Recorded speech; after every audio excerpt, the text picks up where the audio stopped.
Okay. So Lori LeBas is an executive at ESPN, among other things. That's just what she does professionally. And I had the great fortune of meeting you, I think through Betsy Magnus. Do you remember how we met? I think Molly West. I think you met Molly through Betsy Magnus. Yes. And then I met you when you came on board to teach a couple of modules of our early Cornerstones of Leadership Yes. programs. Okay. Awesome. Awesome. It's a while. It's been a while, Shannon. It's been a long time. I know. I was looking through my files like, wow, we have history, which is awesome. So many things about you, Lori, that I appreciate. Some of them include the responsibility you take for leadership, like the role that you play. Like, it's not just a job for you. I think it's a part of like the purpose of your life is to lead people, and you do it so well and with such authenticity. I've never seen you put on an air or put on a show. You're just the real deal. And I love that about you, and your commitment to wellness and your honesty about how challenging that can be, particularly now, which I think will be refreshing and helpful for everybody to hear. So could you just give us some of your other professional background and your other certifications? Sure. I just celebrated my 20th service anniversary with the Walt Disney Company a few weeks ago. And it was publicly, I'll have to share the picture that Justin Connolly chose to share of me. And you can share with the group. So I was a good sport and people had a good laugh at my expense, which is fine with me. I'm all for a good laugh. Yeah. And I have had a number of different roles at Disney. Most of them tied to operational work. So the fabulous team of people that I work with does all the important work behind the scenes to make what the company does go, both on the linear channel distribution side with our multi-channel distribution partners like Comcast or Hulu Live TV. Yeah. For a while, I also worked in the ad sales space, which is how we got connected through Molly. Yeah.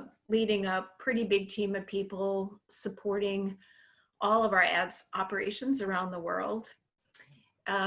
We now are also part of a group that handles content sales. So when you turn on your Disney Plus app, you can see movies there, or you can watch reruns of Golden Girls. That's all part of what the content sales team does.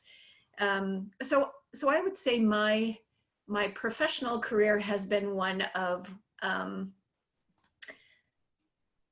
organized whimsy, if I can put it that way. Except for the one job that I was hired into, I've actually never applied for any of the other jobs that I've gotten. Wow. that I've held at the Walt Disney Company. Many of which have been my creation by seeing work that needs to be done or work that no one else really wants to embrace, or identifying, to your point about leadership, teams that are working really hard but don't have an advocate, don't have someone who can speak about the value of the work that they do and the overall impact that it could have on the corporation. Yeah. I liked to joke when I was leading the ad sales and the distribution operations teams, people do amazing work here, but if we went away, the company would not collect 1 penny of revenue. And so when you're feeling like the work I do isn't valued, don't forget that. Because right. Yeah, you're like the Navy SEALs of the military. That's right. Right? Like nobody really notices, but without them.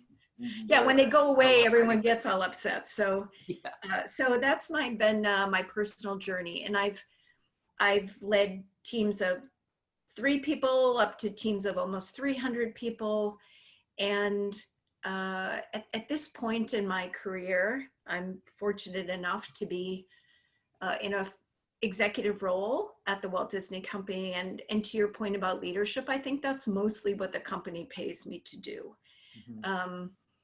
I'm not sure I can do a ton of work but I certainly know who to go to get work Yeah. done. Yes. But the thing that I believe I'm really being paid to do every day is uh, lead the people that I have direct responsibility for, but also much more broadly, Mm-hmm. be a leader, be a mentor, be a coach, be a role model, be a friend to anyone that I come in contact with within the company. And, you know, people will say, oh, you're so busy, you don't have time to talk to me. Like, quite the contrary. If I don't have time to engage with the people that I come in contact with, then I shouldn't be getting a paycheck, because that's what my job is. So that's my professional life. My personal life also has been somewhat organized whimsy in some ways.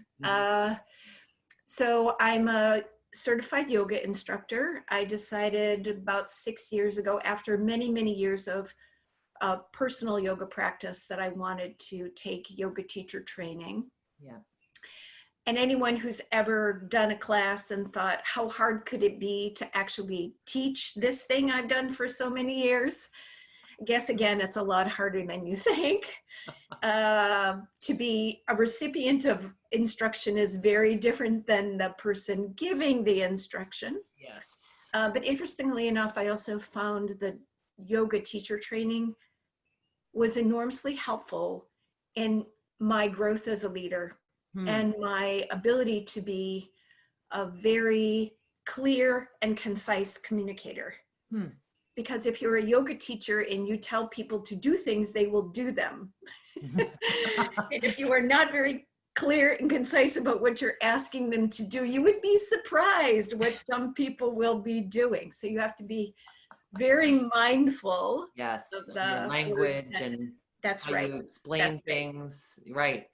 And So, even like when you're modeling, you have to think about what it looks like to them, right? Because if you're doing a pose in the front of the room, we're going to translate it in our own bodies. So that's another type of translation you're doing. And I think that's synonymous with leadership too.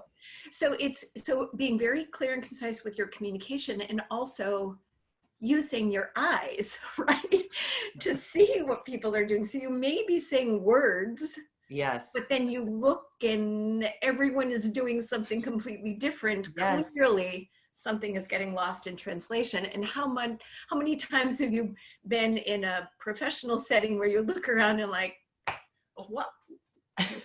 what's going on here? Yeah. And to the credit I was sharing about you with your leadership style is many people would say, what's wrong with them? But what I'm hearing you say is, how could I say this differently? Like you take responsibility for the fact that they're not doing the right thing, right? If 20 people are doing something different than what I'd like, it's probably not them. Maybe one person, okay, they don't get it, but a whole room full of people, no, it's definitely on me to figure that out. I've also run 4 marathons. Amazing. That was fun, and I'd never been a runner, so that was an adventure I undertook to see if I could do it. Yeah. And I enjoyed, which might be something people would never put in the same sentence with marathon, but I enjoyed the discipline of the training, and the enormous sense of satisfaction of being able to complete a pretty big goal that I had set for myself. And then I used other marathons as opportunities to go visit interesting places that I've never been to. So I also love to travel. Yes. So my marathons have taken me to Reykjavik, Iceland, Berlin, Germany, and Paris, France. Sure. Last weekend, I should have been running a marathon in Stockholm, Sweden, but that didn't happen. So maybe that will happen in September, or I'll do that next year. And you have more than marathons as a reason to go to Sweden. Yes. So my son is married to a wonderful woman who is from Sweden. And when they can get out of the country, their goal is to go back and to live permanently for however long that is, but to live in Stockholm. So, Yeah. so I will have many opportunities to visit, hopefully to visit Yes. Sweden in the future. That's fantastic. So I think I love to talk about myself, but I don't Yeah. actually think you want me to just Well, I for do, a whole but hour. yeah, I So, know we have other things to cover too. But you've exactly. also won countless awards, including that Wonder Woman Streamies Award, which I found amazing. You were in the first Wonder Woman class for the Streaming Awards. That's true. That's true. Yeah. And I'm always honored to get an award. Actually, the award is given to me, but it's really a reflection of all the work that Mm-hmm. all the people that I actually work with do. Yeah. So they won't give out, a trophy to The 200 team. people, but Mm-hmm. nobody wins those awards Yeah. alone. Yes. Yes. Yes. And you know how sometimes when a leader wins an award, the team almost feels like resentful about that? That is not the case when you win awards because you are so explicit about your gratitude for your team. So I think that they know you're the recipient and they know that it's all of their work being acknowledged because of what you are so deliberate about. And I love that about Thank your you. style. Thank So as a yoga instructor, I mean, I think I called this like wellness and leadership or something along those lines. I was talking to you this week, like it was something around wellness and leadership because you bring that whole heart to it. And you also bring that awareness of what we can do, what practices can enable us to be well. And one of them that sounds simple, but we often forget is breathing. So I was hoping you could open us up with a breathing activity. And as we practice this, I want everybody to think about how to remember to do this throughout the day, every day. Yep. I'm happy to do that. And I also have a link to give to you to an article that was in the New York Times a few years ago about the benefits of yogic breathing, and in yoga terms called pranayama. Those are breathing exercises. Okay. So I'll set everyone up for this one, and we'll just do this for a few minutes. But it's obviously we have to breathe. If we don't, we'll die. But it's something that we absolutely take for granted. And being very deliberate about breathing has enormous benefits on reducing stress, about calming your nervous system, increasing your awareness, just being aware of what's physically happening in your body. It's like pressing the reset button. And in these times, for sure, where you may find yourself sitting in a chair for hours on end or getting upset about what's happening in the world around you, taking the time, just a few minutes, to press your own reset button can be enormously beneficial to your physical health as well as your mental health. Yeah. So this is 3-part breathing. So everyone, I'm assuming if you're sitting in a chair, sit up straight and feel your feet pressing into the floor so you can feel grounded in the chair, and lift up through your spine, imagining that there's a string on the top of your head pulling your spine long, lengthening up through your neck, and keep your chin parallel to the floor. So chin, and drop your chin down a little bit more, so that you're not stretching your neck up, just keeping your chin level. And let your hands rest on your thighs. If you're sitting on the floor, let your hands rest on the floor. Just let them rest comfortably on your thighs or in your lap. Close your eyes if you're comfortable closing your eyes or softening your gaze. And take one long, deep breath. Inhaling in through your nose, and then exhale through your nose. Bringing your attention to your breathing, not fixing it, not changing it, just being aware. And then we're going to do 5 rounds of 3-part breath, and I'll walk you through the first one. So inhale for 3, pause for 3, And then exhale for a count of 3.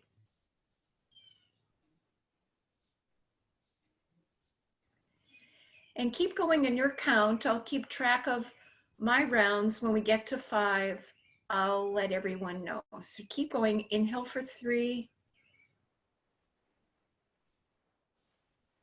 Pausing at the top of your inhale and then exhaling for 3.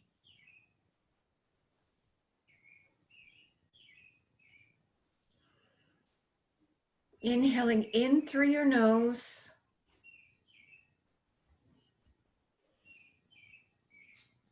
And on your next exhale, let your shoulder blades melt down your back, opening up across your chest.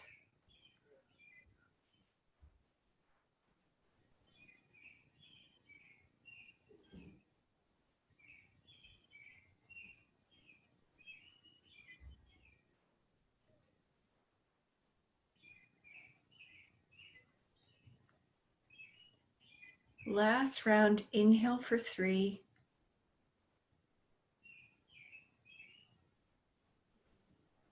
Pausing, feeling the breath in your lungs, feeling your diaphragm expand, and then exhaling.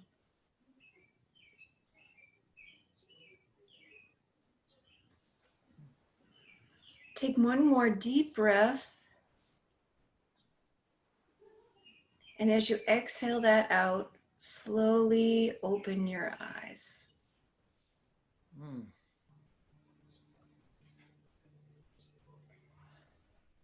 So that was about 2 minutes.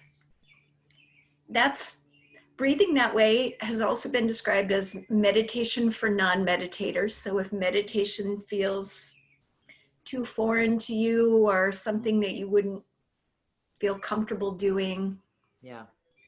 that's a way, again, to hit the reset button. And you can work up to 6 breaths. So inhaling for 6, pausing, and then exhaling for 6. Wow. And the longer that goes on, the more you're calming your nervous system. And obviously you can do 3 rounds, you can do 20 rounds, you can do whatever you feel like you need. Yes. But tell me, how did you feel after just those few minutes of breathing? Much calmer, much more centered. Actually, like when you told us to exhale and just feel that in our shoulders coming down our back, like I just felt this wave of peace that came over me. I just feel more focused. Like when I opened my eyes and I saw you, it just felt like my vision was clearer. I think it's such an important thing to do, especially now while we're experiencing anxiety and we're also experiencing a lot of inactivity, which I want to talk about next. I think it's helpful for us to have that mental hygiene of knowing a technique like this, as simple as it seems. I don't think that most of us are doing it. At least I'm not doing it. And it's something that we can do while we're on calls. Like we could mute ourselves if we have a long exhale, but even the exhale out your nose, I find is pretty quiet. Yeah, and you don't have to close your eyes. I mean, you can so you could actually do this anytime and people wouldn't necessarily even know that you were. Yeah. But it is pretty remarkable how such a short interval of doing that can yield so many positive results without a lot of effort. I think sometimes when people think about wellness and exercise and movement and, oh, I have to go out and run 3 miles, or I have to be on the treadmill for 20 minutes. And that can, in a time like we're in right now, feel overwhelming. Like one more thing I have to put on my to-do list that I may or may not get to. Becoming very deliberate about your breathing, I think is the gift that keeps on giving. Yes. Right? So that's my gift to you. And thank you. Thank you. Namaste. And I'll send the link to the article that gives thank you a few other examples of breathing techniques that people could try, none of which are, you don't need hours of instruction. It's not complicated to do. Which is awesome. And you may find that something feels better than some other thing. So, go with what feels good for you, Sure. that yields the benefits that you are seeking. Yes. Thank you. That's awesome. And I'll also include the link to calm.com, which I Uh-huh. love. And on the app, they do have a breathing piece where you could do 1 minute, 2 minutes, 10 minutes, whatever. And it has the pause in there, which I found really helpful.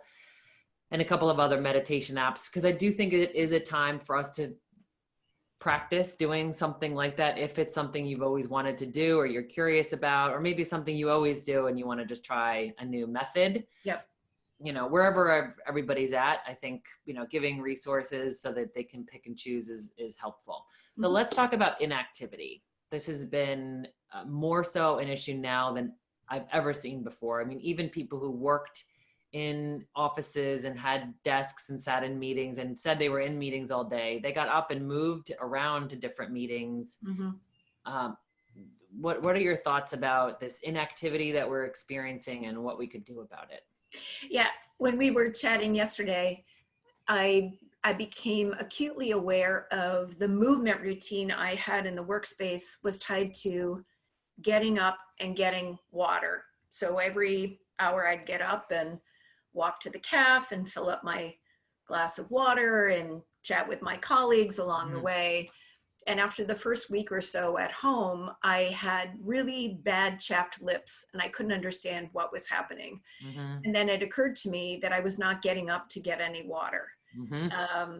So I built in that routine. Like I have a guest room / now office on the second floor. And I make myself every hour go up and down the stairs a few times. So I'm getting some steps in the house, getting water, checking in with my husband to see what he's up to, and forcing myself to replicate the routine that I would have had if I was in the workplace, where, you know, I was busy all day, but not to this level of inactivity. Where if you don't force yourself to get up, you could possibly just sit in a chair for 8 straight hours. Yes, and that's happening to a lot of people. Yep, it takes its toll on your body, just sitting. And just like we know, activity in routine yields activity in routine. Inactivity and lack of movement yields inactivity and lack of movement. I was talking to a very active friend of mine who's now been home, and she said she can't believe how tired she is. And she's basically not doing anything. And the not doing anything is making her more tired. So we sort of get into this vicious cycle of, I know I should be active, but I'm too tired to be active. I'm stressed out about being tired, about not being able to be active. And then it just sort of spirals into, I'll just do nothing. I'll just do nothing. That's the easiest thing. Or I'll just respond to email, which is coming in. That's right. So the inertia that the inactivity creates can be very difficult to get over.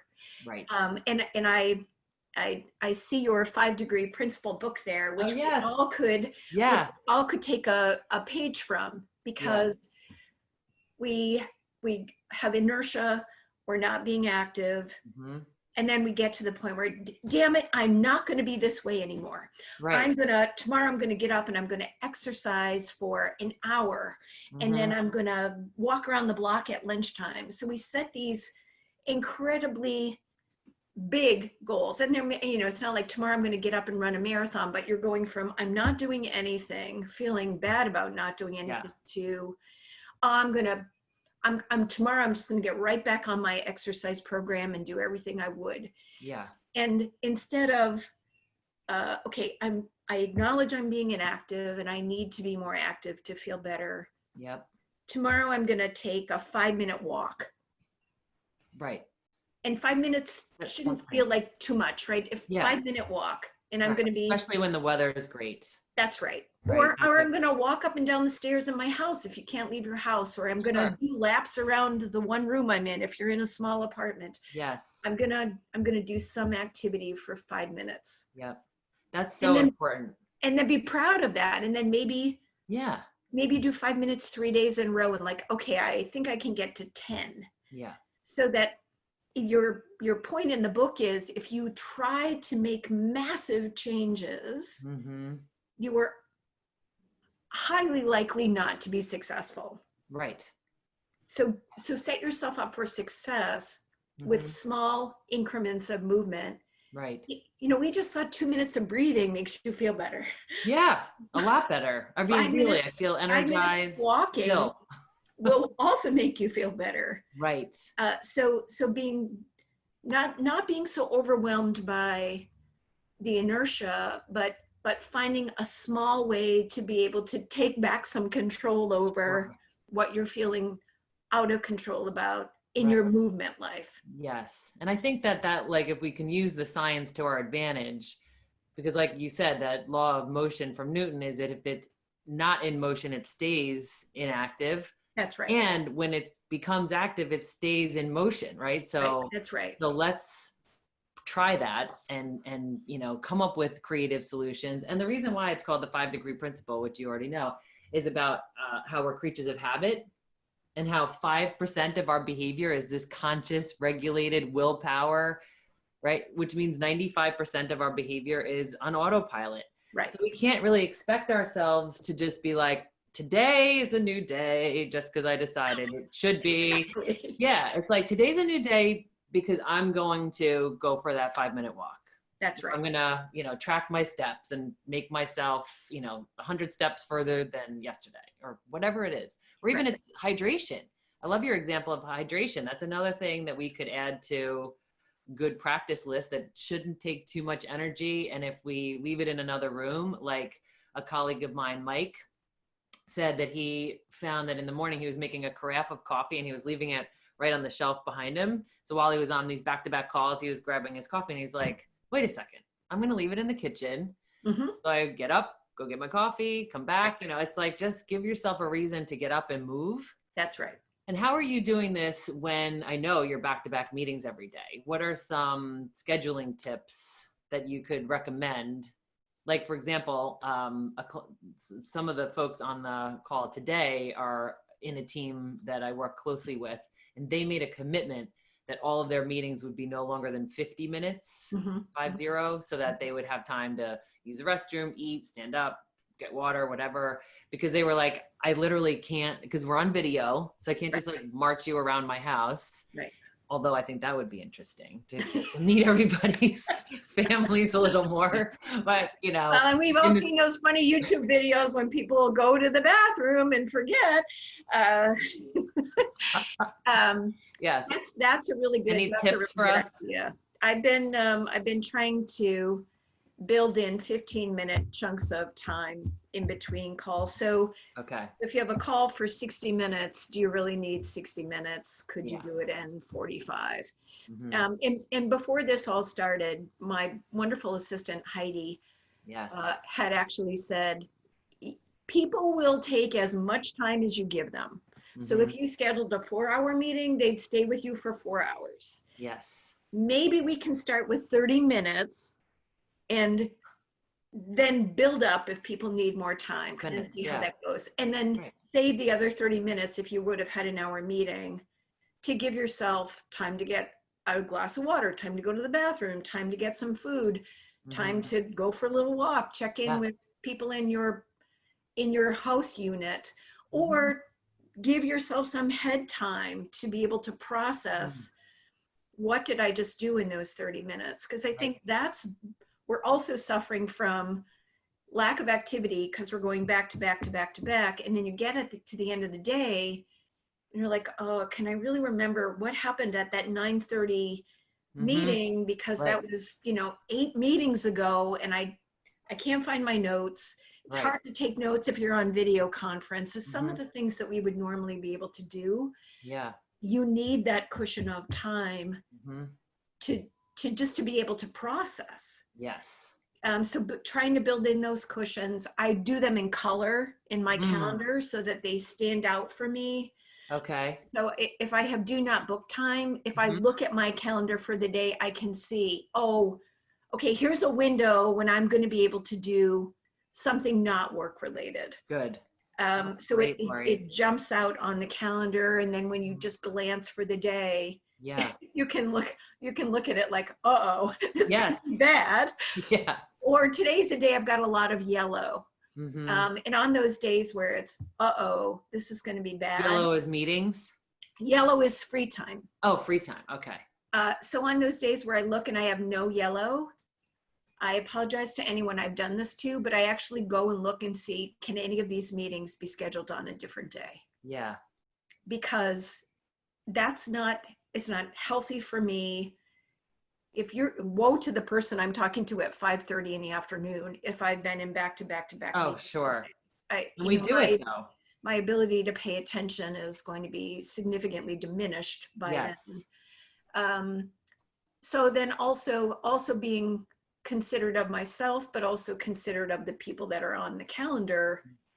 Can I move any of these to give myself some breathing time? And maybe for that person too, right? Yes. Yes. I mean, I think that's the joyful thing, right? I mean, right.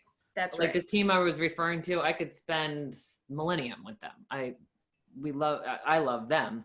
But it's like, we want to honor each other and give each other a break. Yep. So I think it's a mutually respectful thing to do, is to just be more concise. And like you said about, as you were learning to become a yoga instructor, and how that caused you to have to really be thoughtful about how you phrase things so that people can understand it in the most simple form.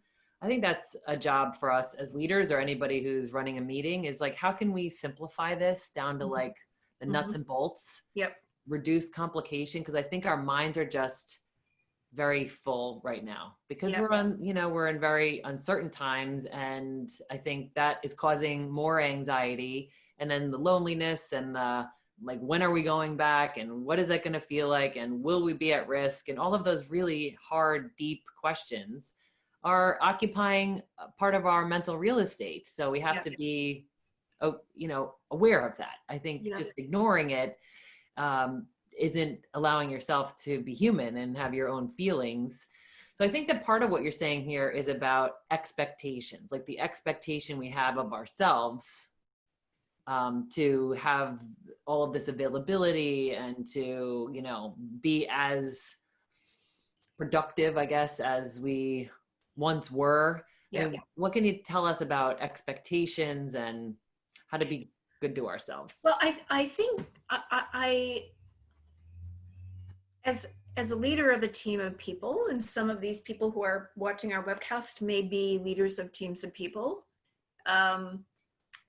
you need to be very deliberate about giving people permission to ask for freedom and flexibility, because in these times where there are 100,000 people who are furloughed from the Walt Disney Company, there are people who've lost their jobs, we're working in uncertain times.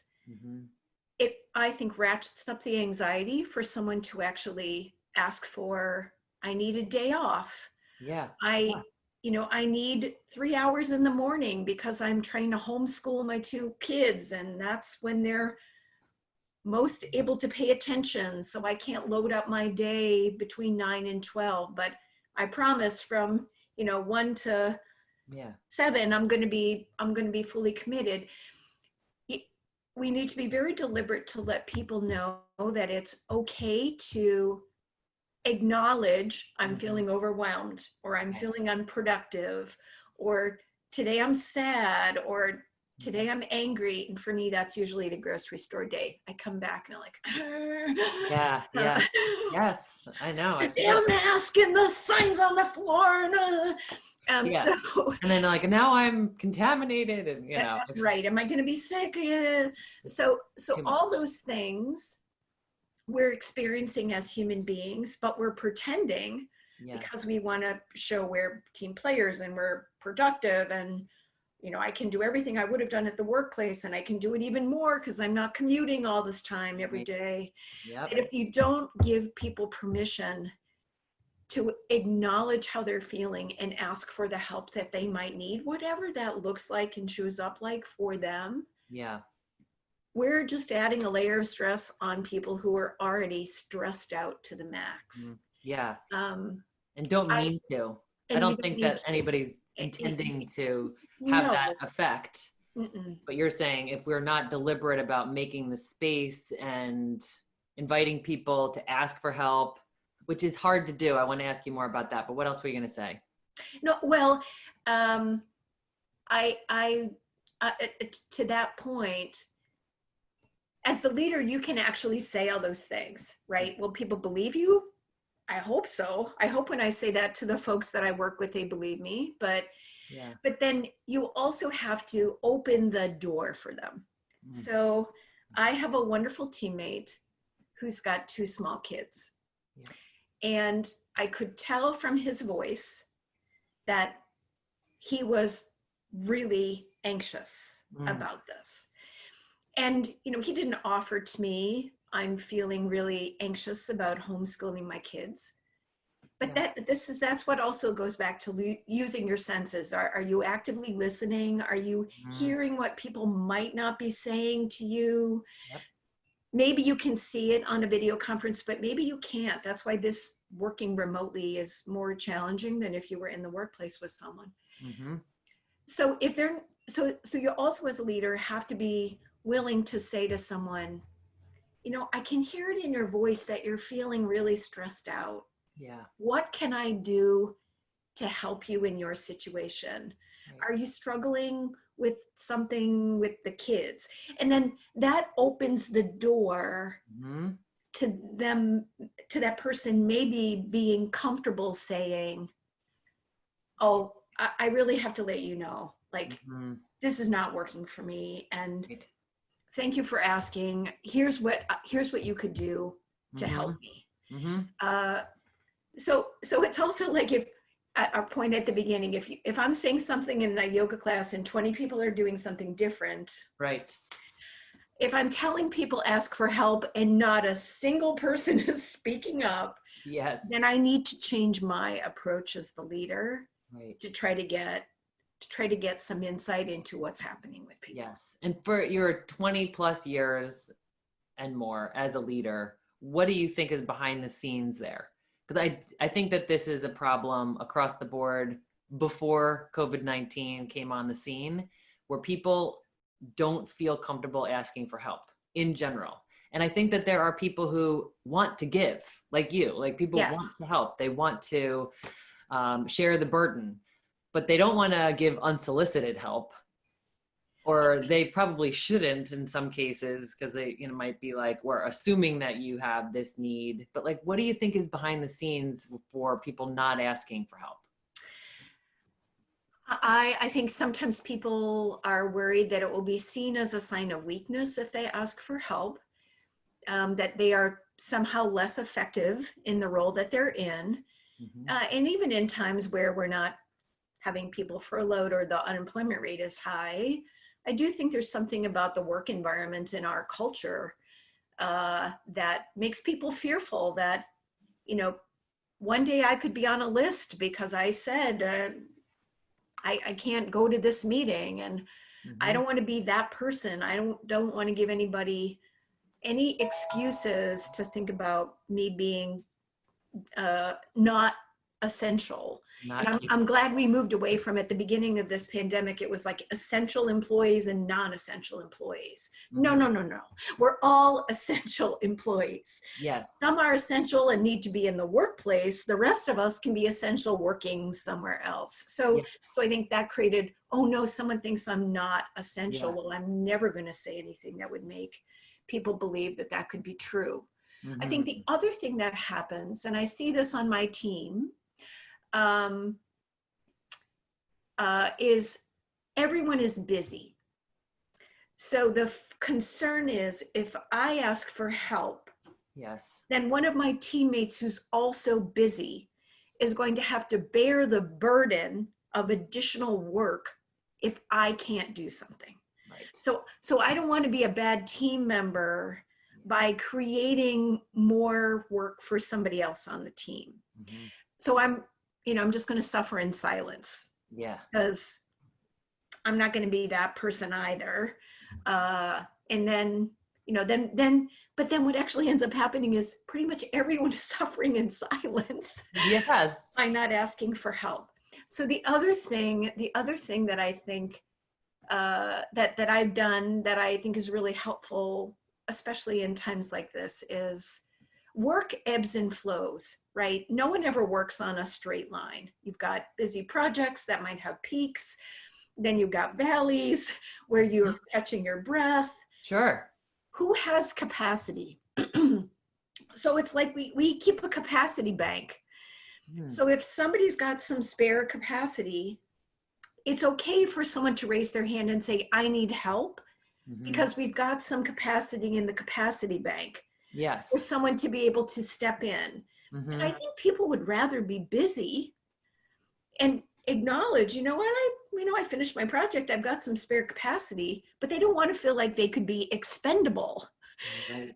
So if you can identify capacity for the capacity bank, you Yes. might get a chance to learn a new skill. You might get a chance to work on a project that you would never have been assigned to before, because you feel comfortable raising your hand and saying, you know what, I've got a few hours that I could actually help out someone else on the team. Because I know over here, they're climbing the mountain of their peak and they need some help.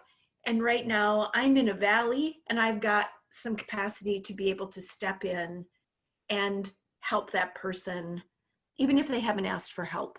So again, that's when as a leader, you're sort of also having to try to keep tabs on, this person's got a lot going on. Yeah. This person has some extra time. Let's marry them together to help. I think also people feel like I could ask for help, but then I'm going to have to train someone and that's going to take up my time and I don't have time to train anybody. So I'll just suffer in silence. So also making when other people are in those valley times, giving them permission to train a backup person. Yes. So then you've got, you think about how a professional sports team plays. They have backups, right? If your star player gets injured, you don't say we're out for the season. Yes. You have somebody else who can step into that role or that position. You've always got a plan B because you never know what's going to happen with your plan A. Sure. So I think also creating that kind of dynamic in the workplace where as a team, we want to be able to back each other up. And you get injured or you go on vacation or you have a family crisis or you go out on paternity or maternity leave, you want your team to be there to be able to back you up. Yeah. And the time to develop plan B is not when you're in the midst of the crisis. Right. When the injury happens. That's exactly. Right. So I think that requires both generosity and confidence, because when you're training another person, I think it's essential to have the confidence of knowing that you will still be essential, right? Because some people aren't as generous with that training and information, or they train them just enough to help them, but not enough for them to be masterful at it because they kind of want to reserve that role. And I don't think that that's conscious either. I think it's more of a fear-based operation. So I love the encouragement of being generous, training other people. And then for the capability bank, or what was the bank? The capacity bank. Capacity bank. Yes. For the capacity bank, is that metaphorical? Or is that something that you actually track somehow? Yeah, we actually track that. Who's got projects, when they're getting done, how much time are they going to take? Wow. Because you never know when something new is going to come in, right? Yeah. And then you can build that also into a developmental conversation. Sure. Tell me some things that you'd like to learn how to do or that you'd like to get exposed to. So then it doesn't feel like, well, if I admit I have capacity, then I'm going to become expendable. It's part of my own growth and development by acknowledging here's something that I want to learn more about. Yes. And being willing to make the commitment to do that, to learn something new. So that you become almost more valuable, because Jen Malcolm, I'm not sure she's on the call, but she talks about people earning different badges. Yes. Like, so the more badges you like have, yeah, the more versatile you are as a person on the team, as a contributor to the organization. Right. And wouldn't that be seen as more valuable, right? Then you never want to be the person who can only do just one thing, because if that one thing goes away. Right. Well, yes. Yeah. And I think it's also an opportunity to grow. That's a need all of us have, is to grow. Right. And one of the many reasons why I love your sponsorship and leadership of the Cornerstones of Leadership. And it's like a chance for people to grow. It's an investment that you and the organization are making to help people grow so that they can be eligible for these next roles down the road.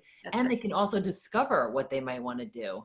Exactly. To your point about like having those performance conversations, I found it fascinating on people's applications and getting to know them through the course of the Cornerstones of Leadership program, like the variety of goals, professional goals that the individuals have, and the role that they're in now, and how that could play could be a puzzle piece in the grand scheme of their career.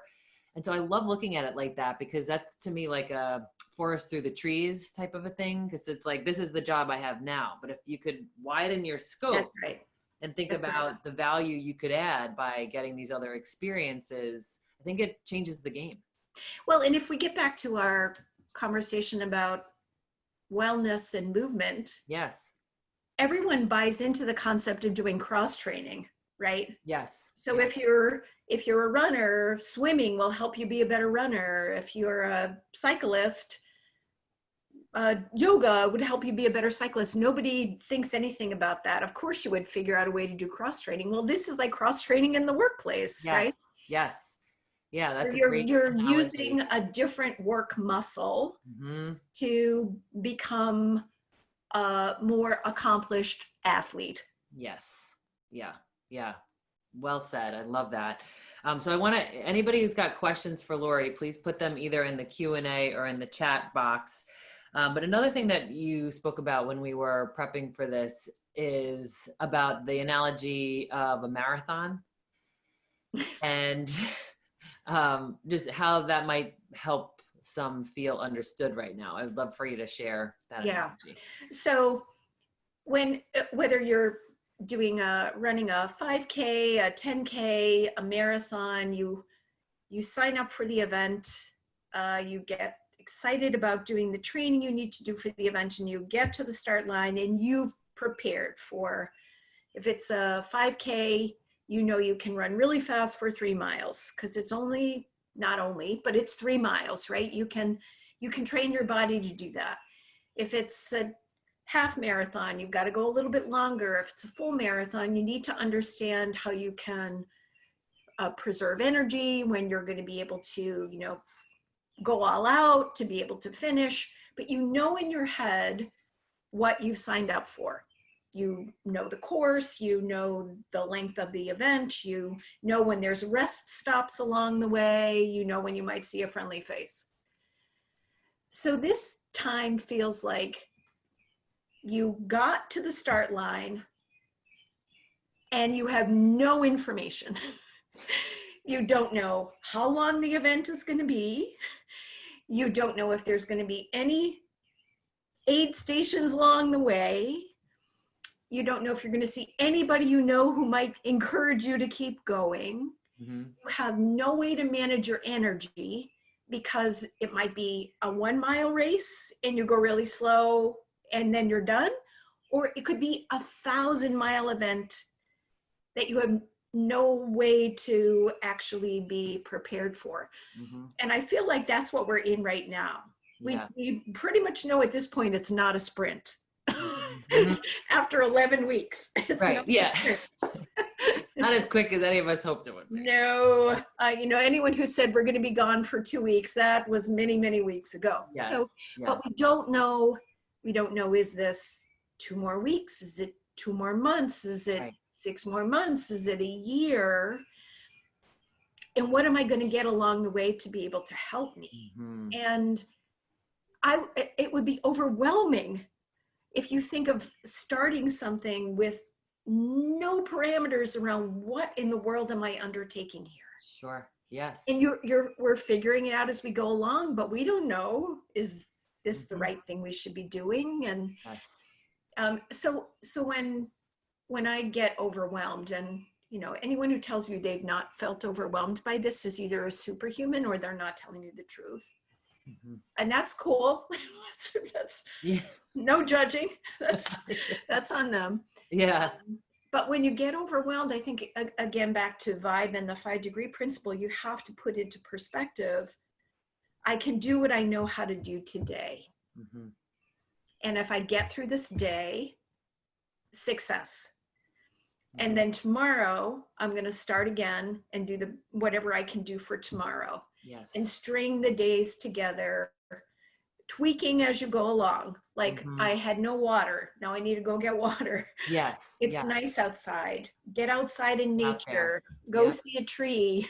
Touch some breathe grass. in that fresh oxygen. Whatever those things are. So that even though you have no idea how long the journey is going to be, you can create the chunks of the journey that make it manageable for you. Yes, I think that's great. And an energy management principle is to treat your day like a series of sprints. So although this situation is not a sprint, like quickly over, it is an opportunity for us to start thinking about our day like a series of sprints, like this meeting and then a rest time. And like the yellow spots on your calendar, right? Like those are, that's that recovery time that we must put in between those peaks. The valleys must go in the midst of the peaks so that we have the energy to sustain the day and not just collapse, but at the end of the day that we can go do something that we find enjoyable so that we can have that restoration. And that's right. That's right.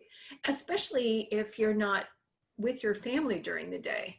So it's also very confusing that you get the end of the day, like, I'm too tired to talk to you. Well, how can that be? Right? And so you have to also manage your time to make sure you've still got energy and time for the other people in your life that you also want to honor and be present for. Excellent. So I want to close with your wrist stretch. Okay. We have 2 minutes, and I know it takes about 2 minutes. And for those of us who can hang in, great. Okay. So extend your right arm. I don't know how mirroring works on Zoom. So extend your right arm. Right arm. And have your wrist be a little bit lower than your shoulder. And your fingers pointing towards the ground. Okay. Keep your feet flat on the floor again. Feel grounded in your chair. And we're actually going to be stretching back each of our fingers. So go ahead and gently wrap your fingers of your opposite hand around your pinky finger. Take a big breath in. And on exhale, gently stretch your little finger back. Release that finger. Now go to your ring finger and stretch out, press out through your palm. So press your palm forward so you're feeling a stretch across your palm. Take a big breath in. On exhale, now gently guide your ring finger back. So you're feeling a stretch through your finger and also pressing through your palm, a stretch through your palm. Release your ring finger. Grab around your middle finger, inhale. Exhale, gently moving your middle finger back. Continuing to press out through all 5 fingers on your hand. Release your middle finger. Inhale, grab around your index finger. Notice if your shoulders have hiked up, probably everyone's have. Relax your shoulders down your back. Exhale, gently guide your index finger back. And now grab around your thumb, actually clasp your fingers of your opposite hand and bend your elbow as if you were holding a tray. So your palm is flat, facing up towards the ceiling. And on exhale, pulling your thumb out gently to the side, stretching back out. So you're stretching across your palm. Oh, that feels so good. Exhale, release, and and then just do that on the opposite Do the side. same. Taking a Okay. breath in and gently guiding your fingers back That's one awesome. by one. Great. This is also something you can do because you could do it below your desk and you would know. Yeah. Yeah. Thank you, Lori. After all these hours of typing, it's a great way Yeah, to the mouse. loosen Yeah. up your wrists. Yes. I Oh used my to God. say all the hours of driving, but we're not doing that anymore. So Yeah. So now it's all the Zoom and exactly. everything else. It's the new way. Thank you for sharing your gifts with us today and for My the pleasure. encouragement to take care of ourselves. We needed that. Thanks, Shannon. It's great to see you. And Great to see you if too. people have questions that you want to send to me later, and I'll send you the link to the New York Times article. Wonderful. All right. Thanks. Thanks, Have everybody. a Have a great day. All right. Bye. Bye-bye.